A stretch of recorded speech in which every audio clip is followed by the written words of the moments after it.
ΣΥΡΙΖA inside the labyrinth. Did you actually manage to get out of the labyrinth? Well, I initially started with a title of ΣΥΡΙΖΑ Escaping the Labyrinth, which was an optimistic title in the January of last year, January into February. And it rapidly became clear, certainly by the Easter, that there was to be not an escape, at least in the first instance. And so what I tried to do was, as I say at the end of the book, was to plot out the steps that were taken following the story of the myth of Theseus deeper into the labyrinth to confront the Minotaur. And by tracing the steps downwards, then mentally to reconstruct, perhaps there is a way out. But it's an open question. It's not as if I've managed to trace the way out of the labyrinth.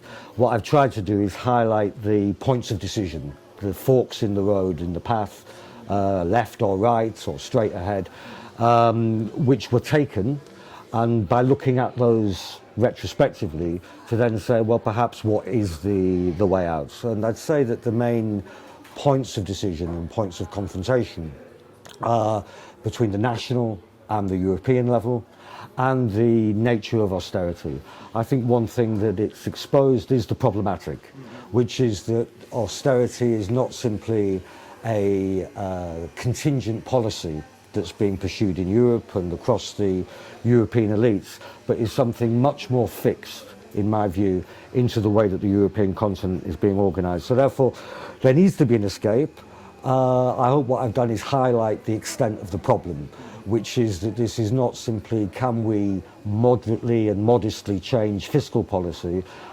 In doing that, we're going to the heart of something quite deep in the European continent, not just over economic policy, but social policy and the organisation of the continent's politics. You come from Britain, you were raised in Britain, you were politically and professionally active in Britain. What was the element that made you and motivated you to write a book about a Greek left-wing party such as ΣΥΡΙΖΑ? Well, I first came to Greece in 1983 on a school trip. I studied Latin and Greek, amongst other things, at school. And I formed a great affection with the country, and also formed many friendships in the course of the 1980s and into the 90s across the Greek social movement and the social movements in the Greek left. So there's a personal affection. My partner of 10 years is Greek, lives in Athens. So that's a kind of personal way into the country and its history and familiarity with some of the politics and culture. There's another reason as well, though, which I think that the history of post-war Greece, especially post-Second World War Greece, shows a concentration of many of the other processes in Europe. These are processes of the development of European capitalism, the Western European order, in the context of the Cold War, which of course was particularly acute in Greek society. And secondly, some of the processes in the more recent period of the last 30 years of first of all, the stabilization of the European continent in essentially a two-party system spreading out from the northwest of the continent, and now I would say the breakdown and fragility of that system. So I hate to use the word laboratory, because it can have an implication that the people of Greece are rats or something like that in the laboratory, which is not at all the way that I look at it. But it certainly is a lens through which to see wider processes. And then, of course, the explosion of ΣΥΡΙΖΑ electorally and it coming to office last year meant that for a wider audience of the extant left, and also for younger people in Europe, there was a keen interest in Greece. So that's why I wrote about it. In this journey inside this labyrinth, what was the element that you think it was the most fascinating? Well, what I tried to do, although I have experience on the left and had my own point of view, what I tried to do was to follow through the logic of other people's point of view. So the most fascinating thing for me was the political logic imposing itself on ΣΥΡΙΖΑ and the parts of ΣΥΡΙΖΑ, almost irrespective of the theoretical and political traditions that people had.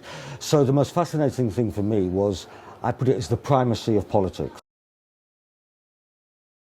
Unimportant, not that the traditions and reference points are unimportant, but what I found fascinating was the compelling logic of politics in Europe now, which, although there's national specificity, this is imposing itself, given those national specificities, all across the continent. So that's why it seemed to me that although there's the specifics of Greece, many of the experiences speak directly to what the radical left and social movements face, even in a country like Britain, which has quite a different history. And which element was the most disappointing? I think the most disappointing element was a period I describe of 8 to 10 weeks immediately after the government was elected, where there was a period of hiatus. Now, to be sympathetic, of course, there was an immediate pressure from the Troika and from the EU, which was expressed in Brussels on the 20th of February to assert a kind of iron cage around the government. But I suppose the most disappointing thing is that until really the middle of April, there was a legislative inertia in Greece.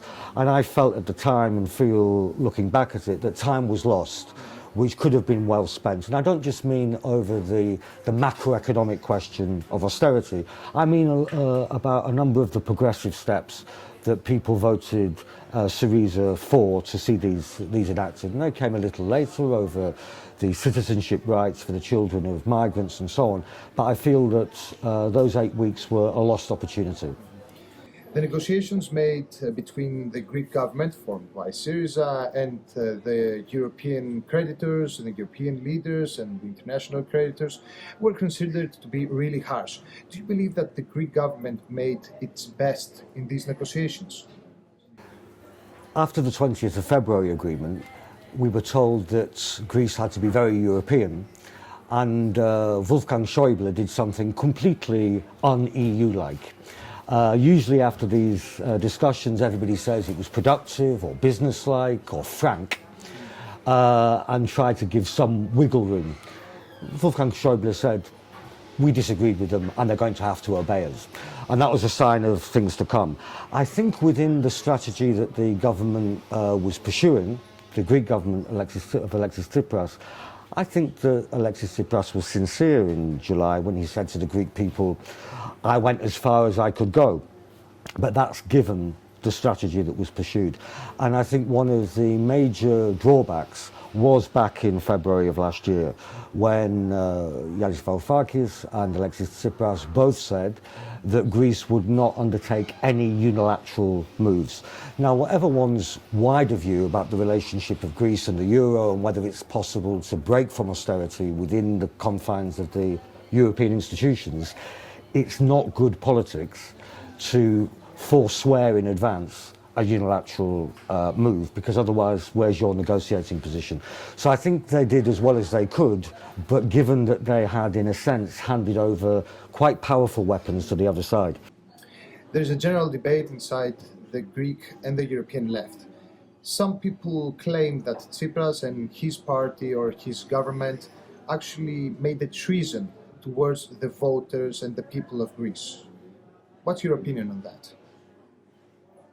I don't like the language of treason, and I don't use the language of treachery or betrayal in the book. And the reason for that is that there's a certain implication of the word treason, which is that there was an intent to do this, that it was like Ephialtes selling the pass at Thermopylae.